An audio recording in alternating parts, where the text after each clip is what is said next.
Assalamualaikum warahmatullahi wabarakatuh. Bismillahirrahmanirrahim. Innal hamdalillah nahmaduhu wa nasta'inuhu wa nastaghfiruh wa na'udzu billahi min shururi anfusina wa min sayyiati a'malina. May yahdihillahu fala mudhillalah wa may yudlil fala hadiyalah. Wa asyhadu an la ilaha illallah wahdahu la syarikalah wa asyhadu anna Muhammadan abduhu wa rasuluh. Amma ba'd. فإن أصدق الحديث كتاب الله وخير الهدى هدى محمد صلى الله عليه وسلم وشر الأمور محدثاتها وكل محدثات بدعة وكل بدعة ضلالة وكل ضلالة في النار. اللهم صل على محمد وعلى آله وصحبه ومن تبعهم بإحسان إلى يوم الدين. Pelajaran pada kali ini terkait dengan kitab Ibnu Katsir tentang tafsir surah Al-Fatihah. Kita masuk pada bab tafsir Bismillahirrahmanirrahim. Sahabat Nabi SAW selalu memulai bacaan kitab Allah, yaitu Al-Quran, dengan basmalah, yang tentunya berta'awudz lebih dulu, ya. A'udzubillahi minasyaitonirrajim, berlindung kepada Allah dari godaan syaitan yang terkutuk, baru membaca basmalah. Abu Hurairah radhiyallahu anhum ketika memberi contoh salat Nabi sallallahu alaihi wasallam, beliau membaca keras-keras Bismillahirrahmanirrahim, ya, beliau jaharkan. Hadis ini diriwayatkan Imam An-Nasa'i, Ibnu Khuzaimah, Ibnu Hibban dan Imam Al-Hakim. Ini berkenaan membaca basmalah ini, Bismillahirrahmanirrahim, dalam Al-Fatihah salat berjamaah, apakah dengan sir atau dijaharkan. Imam Ibnu Katsir dalam kitab beliau ini menerangkan bahwa Imam Syafi'i dan Imam Al-Hakim meriwayatkan dari Anas radhiyallahu anhum, sahabat Rasulullah, bahwa Muawiyah radhiyallahu anhum ketika sholat di Madinah sebagai imam, beliau tidak membaca Bismillahirrahmanirrahim secara jahar, maka ditegur oleh sahabat Muhajirin yang hadir. Kemudian ketika sholat lagi, ya, ia membaca Bismillahirrahmanirrahim dengan jelas. Adapun dalam mazhab Imam Malik tidak membaca basmalah secara jahar berdasarkan hadis Aisyah radhiyallahu anhum yang berkata bahwa Rasulullah SAW memulai salat dengan takbir dan bacaannya dengan Alhamdulillahirabbil alamin. Hadis ini diriwayatkan Imam Muslim. Ini yang dipraktikkan di kalangan mazhab Maliki, ya, Imam Malik. Dan di Makkah Madinah juga baca basmalahnya sir, ya, tidak dijaharkan dalam membaca Al-Fatihah. Anas radhiyallahu anhum berkata, saya sholat di belakang Nabi sallallahu alaihi wasallam, Abu Bakar radhiyallahu anhum, Umar bin Khattab radhiyallahu anhum, Utsman bin Affan radhiyallahu anhum, dan mereka semuanya memulai bacaannya dengan Alhamdulillahirabbil alamin. Hadis ini sahih diriwayatkan Imam Bukhari dan Imam Muslim.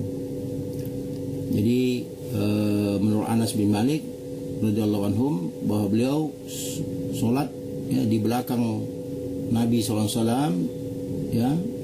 Beliau pernah juga menjadi makmumnya Abu Bakar radhiyallahu anhum, Umar bin Khattab radhiyallahu anhum ketika menjadi imam, dan Utsman radhiyallahu anhum, dan mereka semua memulai bacaannya dengan Alhamdulillahirabbil alamin. Artinya basmalahnya dibaca sir, tidak jahar.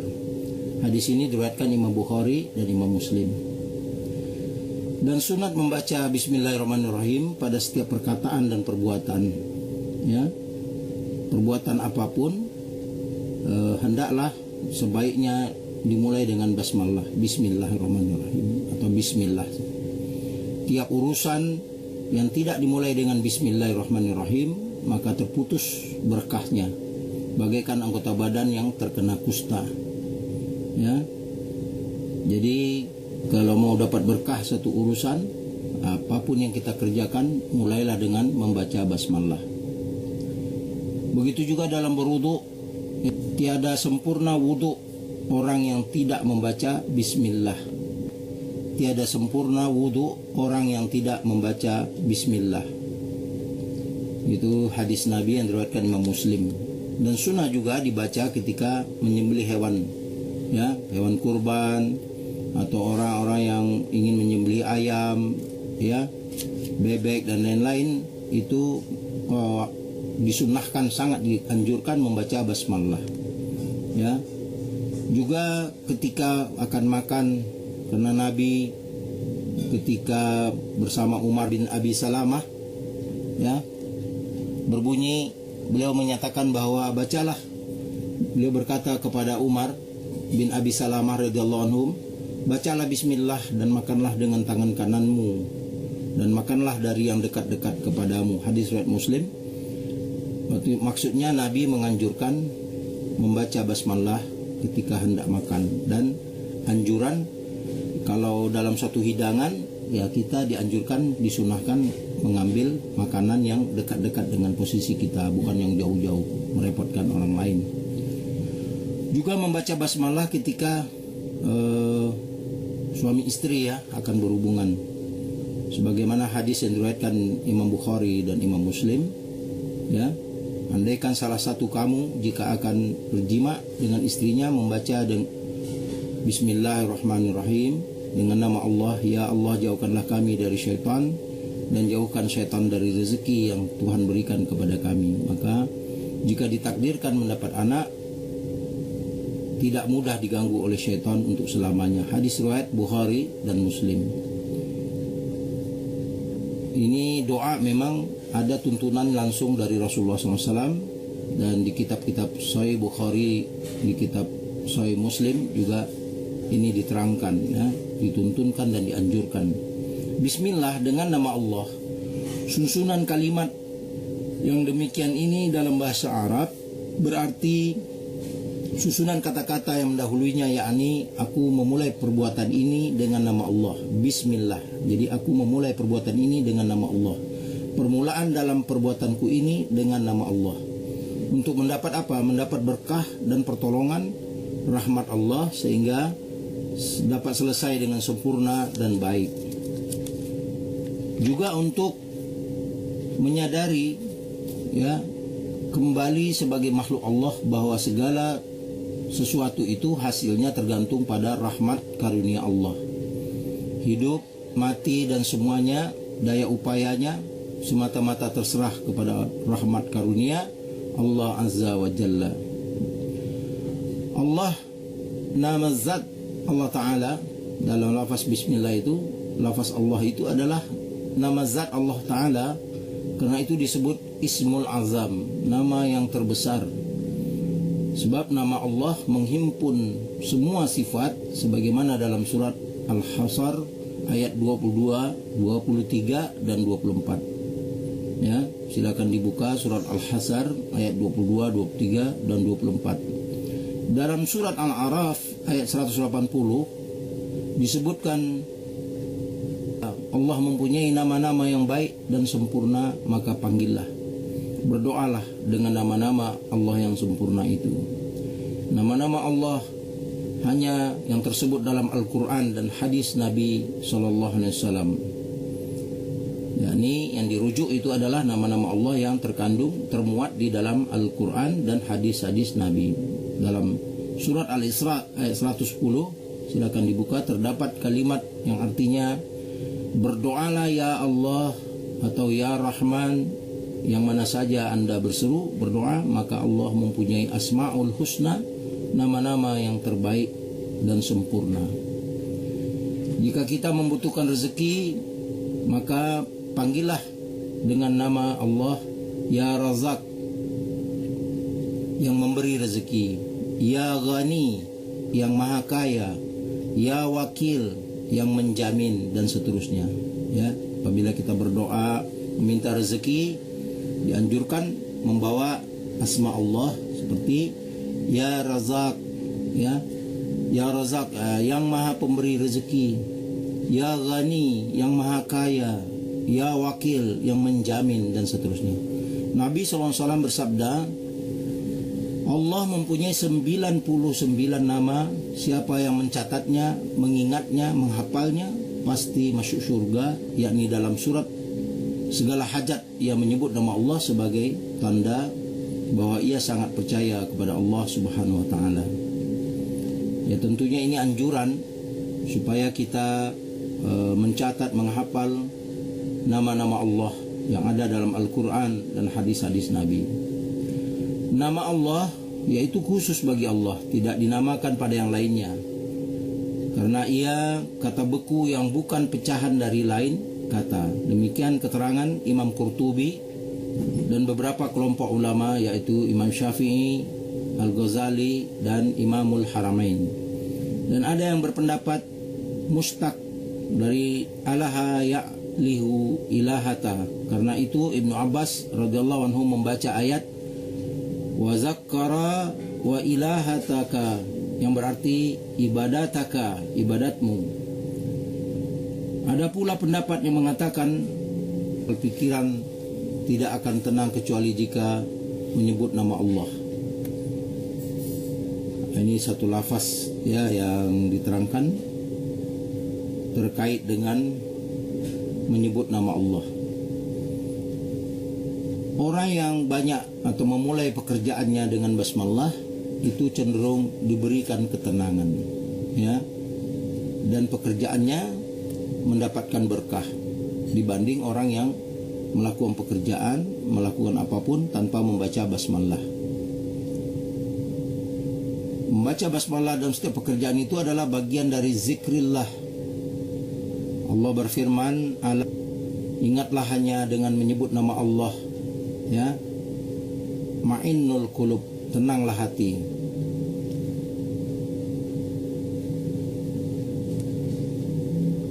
Sekarang terkait dengan tafsir Ar-Rahman dan Ar-Rahim. Dalam lafaz Bismillahirrahmanirrahim ada lafaz Ar-Rahman dan Ar-Rahim. Dua kalimat pecahan dari rahmat yang menyebut kelebihan, dan kata Rahman lebih luas dari Rahim. Demikian keterangan Imam Ibn Katsir. Beliau membawakan penjelasan Imam Al-Qurtubi, menyatakan Ar-Rahman dan Ar-Rahim itu terpisah, ya, berdalilkan hadis Abdurrahman bin Auf radhiyallahu anhum yang telah mendengar Rasulullah SAW bersabda, Allah berfirman, aku bernama Ar-Rahman, aku yang menjadikan Rahim, kerabat. Aku pisahkan ia dari namaku, maka siapa yang menghubungi Rahim, aku hubungi dia, dan siapa yang memutuskan silaturahim, maka aku putuskan. Hadis riwayat Tirmizi. Dan ini adalah nas yang cukup kuat yang tidak dapat ditentang.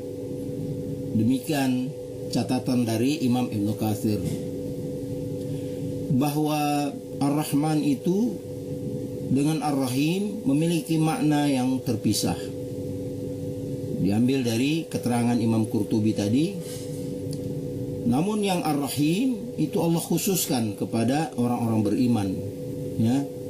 Siapa yang memutuskan Rahim, Ar-Rahim, yaitu memutuskan silaturahim, hubungan persaudaraan, ya, maka Allah putuskan pula hubungan dengan orang tersebut. Barang siapa yang menyambungnya, maka Allah menyambungkan rahmatnya kepada orang tersebut. Adapun bangsa Arab tidak menggunakan kata Ar-Rahman karena mereka sebelum Islam masuk didakwakan Rasulullah belum mengenal kata Ar-Rahman, ya, belum mengenal Allah. Dan bentuk Rahman tidak dapat disamakan dengan Rahim, sebab bentuk fa'lan untuk yang penuh. Maka untuk bentuk Rahman yakni penuh rahmatnya kepada semua makhluk di dunia hingga di akhirat, kepada yang mukmin maupun yang kafir, itu Ar-Rahman. Adapun Rahim itu khusus untuk kaum mukminin, tidak diberikan kepada selain kaum muslimin, kaum umat Islam. Jadi Ar-Rahimnya Allah itu hanya diberikan kepada kaum muslimin, ya, umat Nabi Muhammad SAW, umat Islam. Adapun umat yang di luar umat Islam, apakah mereka juga mendapat kasih sayang Allah? Ya, dapat dalam bentuk Ar-Rahmannya Allah, ya, tapi tidak mendapat berkah, ya, dari Allah. Hanya Allah berikan limpahan rezeki ya kepada mereka, mereka hidup. Lanjutkan firman Allah, Ar-Rahman 'alal 'arsy istawa, untuk menunjukkan bahwa rahmat Allah meliputi, memenuhi seluruh arsy. Dan firman Allah, wa kana bil mu'minina rahima, dan terhadap kaum mukminin sangat belas kasih. Ini menegaskan tentang kata atau sifat Allah Ar-Rahman dan Ar-Rahim. Dalam beberapa ayat Quran Allah letakkan terpisah ya, Ar-Rahman 'alal 'arsy istawa. Dalam ayat yang lain Allah menyebut wa kana bil mu'minina rahima ya. Rahim lebih dikhususkan bagi kaum muslimin. Adapun Ar-Rahmannya Allah berikan kepada seluruh makhluk, termasuk hewan-hewan, tumbuhan, kaum muslimin maupun orang-orang non-muslim ya. Allah berikan Ar-Rahmannya, makhluknya diberikan Ar-Rahmannya. Namun Ar-Rahim hanya diberikan kepada kaum mukminin. Nama Ar-Rahman ini juga khusus bagi Allah, tidak dapat dipakai oleh lain-lainnya ya. Karena itu ketika Musailamah Al-Kazzab ya, yang pernah mengaku nabi, Musailamah Al-Kazzab berani menamakan dirinya Rahmanul Yamamah, maka Allah membuka kedok kepalsuan dan kedustaan dari Musailamah ini, sehingga dikenal di tengah-tengah masyarakat Musailamah Al-Kazzab ya. Al-Kazzab itu pendusta, sangat pendusta. Al-Kazzab bukan hanya bagi orang kota, bahkan sampai orang-orang Badui ya, orang-orang pedalaman Arab mengenal Musailamah dengan tambahan nama Al-Kazzab ya, pendusta. Sebagian ulama menyatakan bahwa isim Rahim lebih luas dari Rahman, sebab dalam susunan kata-kata ini Rahim menguatkan Rahman, muakkad dari Rahman, dan yang muakkid lazimnya lebih luas dari muakkad ya. Jadi Ar-Rahim menurut sebagian ulama, penjelasan sebagian ulama menjelaskan bahwa Ar-Rahim itu menguatkan Ar-Rahman ya, dan Ar-Rahim itu lebih luas daripada Ar-Rahman.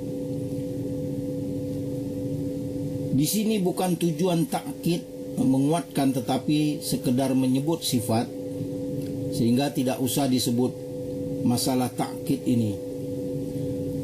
Demikian keterangan Ibnu Katsir.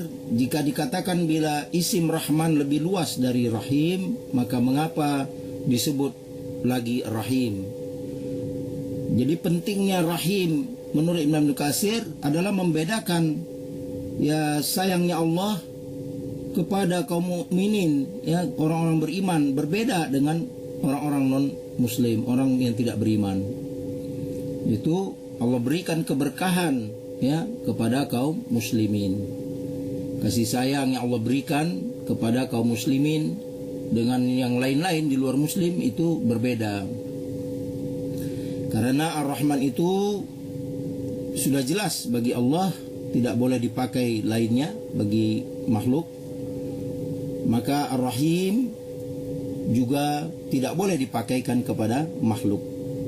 Yang mampu berbuat seperti itu hanya Allah Subhanahu wa ta'ala. Memberikan rezeki, memberikan kesehatan, memberikan perlindungan, keselamatan, itu yang mampu hanya Allah Subhanahu wa ta'ala. Bil mu'minina raufur rahim, terhadap kaum mukminin sangat belas kasihan ya. Kalau kita baca dua ayat terakhir surat At-Taubah, laqad ja'akum rasulun min anfusikum azizun 'alaihim ma 'anittum harisun 'alaikum bil mu'minina raufur rahim ya. Terhadap kaum mukminin sangat belas kasihan. Ini juga untuk menunjukkan, kata Imam Nukatsir, di samping rahmat yang umum, ada juga rahmat yang khusus bagi orang-orang yang taat mengikuti tuntunan ajaran Allah tabaraka wa taala dan sunnatur Rasul sallallahu alaihi wasallam. Manusia juga tidak memiliki sifat Ar-Razak, memberi rezeki. Yang mampu memberi rezeki hanya Allah subhanahu wa ta'ala. Imam Ibn Jarir berkata, alhamdulillah, syukur yang ikhlas hanya kepada Allah, tidak kepada lain-lainnya daripada makhluknya yang lain. Syukur itu karena nikmat yang Allah berikan kepada hambanya, kepada makhluknya yang tidak dapat dihitung dan tidak terbatas.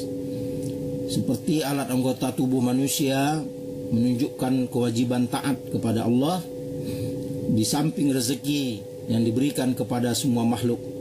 Ya, Allah berikan rezeki itu kepada manusia, kepada jin, kepada binatang, kepada tumbuhan, sehingga bisa hidup dari berbagai perlengkapan kehidupan, ya, kebutuhan dari makhluk ciptaan Allah. Karena itulah maka pujian itu sejak awal hingga akhir tetap pada Allah semata. Ya, alhamdulillahirabbil alamin. Ya, terpuji Allah, Tuhan semesta alam. Ya, tidak ada makhluk yang bisa disebutkan seperti itu, hanya Allah. Alhamdulillah, pujian pada Allah, yaitu pada zatnya yang mengandung tuntunan kepada hambanya supaya mereka memuji Allah, seperti seakan-akan perintah Allah, ya, Iqra, bacalah olehmu, alhamdulillah, alhamdu, pujian dengan lidah terhadap sifat-sifat pribadi maupun sifat yang menjalar kepada orang lain. Sebaliknya syukur itu pujian terhadap sifat yang menjalar. Tetapi syukur dapat dilaksanakan dengan hati, lisan, dan anggota badan. Ya, Imam Ibn Katsir juga membawakan keterangan dari Ibnu Abbas radhiyallahu anhum yang berkata bahwa Umar bin Khattab radhiyallahu anhum berkata kepada para sahabat, kami telah mengerti dan mengetahui kalimat subhanallah, la ilaha illallah, dan Allahu akbar. Maka apakah alhamdulillah itu? Lalu Ali bin Abi Thalib radhiyallahu anhum menjawab, suatu yang dipilih oleh Allah untuk memuji zatnya. Ibnu Abbas berkata, alhamdulillah, kalimat syukur. Maka jika seorang membaca alhamdulillah, Allah menjawab, hambaku telah bersyukur padaku. Baik, kembali kepada konteks tadi, perbedaan Ar-Rahman dengan Ar-Rahim tadi, ya, Imam Ibn Katsir menjelaskan keterangannya di sini bahwa sifat Ar-Rahman Allah berlaku bagi seluruh makhluknya, ya, tidak melihat muslim atau tidak muslim, hewan juga dikasih, tumbuhan. Adapun Ar-Rahim itu sifat Allah yang hanya diberikan kepada orang-orang beriman, ya. Kalau jin ya jin muslim, kalau manusia yang muslim, yang beriman, yang beramal soleh, ya, yang mengikuti tuntunan Rasulullah sallallahu alaihi wasallam dengan ikhlas, ya, mentauhidkan Allah, ya, tidak menyekutukan Allah. Demikian pelajaran kita pada kali ini mengenai tafsir Bismillahirrahmanirrahim, ya, yang nanti akan masuk kepada tafsir Alhamdulillahirabbil alamin, masih di Al-Fatihah. Subhanaka wa bihamdika la ilaha illa anta astaghfiruka wa atubu ilaih. Assalamualaikum warahmatullahi wabarakatuh.